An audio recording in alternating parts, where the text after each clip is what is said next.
Welcome to the February 2020 episode of CORESafety TV, brought to you directly from the National Mining Association. This month, we'd like to tell you about a new partnership that has just formed to explore the effects of respirable crystalline silica, or RCS, on the health of miners. It's called the Respirable Mine Dust Partnership, RMDP. It was launched on February 5th by the National Institute for Occupational Safety and Health, NIOSH, and the Mine Safety and Health Administration, MSHA.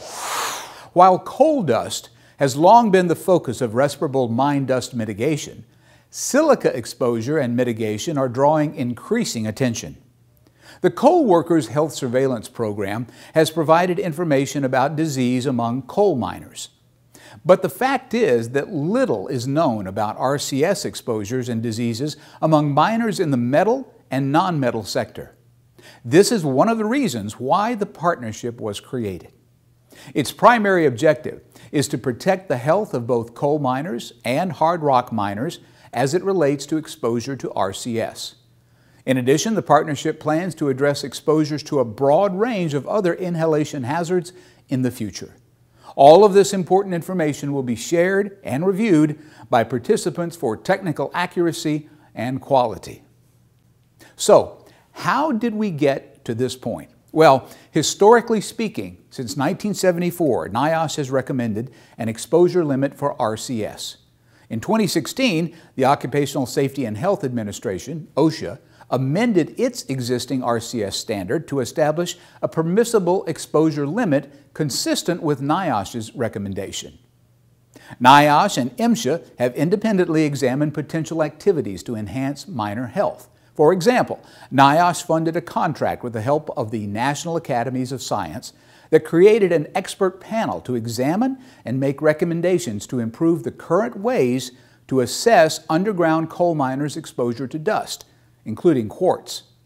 And last August 2019, MSHA published a request for information, an RFI, to learn whatever it could about feasible best practices on how to protect miners' health from RCS.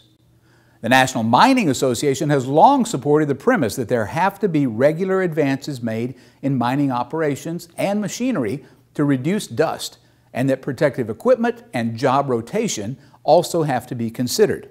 And so, at this time, the specific goals of the Respirable Mine Dust Partnership are, number one, provide a forum to review existing literature and scientific studies regarding quartz exposure among miners, along with recommendations that address any shortcomings in that data.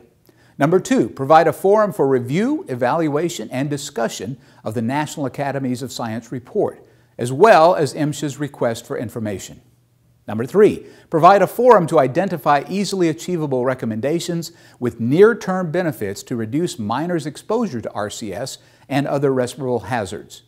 And number four, provide a forum for providing input on research gaps and technical direction with respect to RCS and other hazards.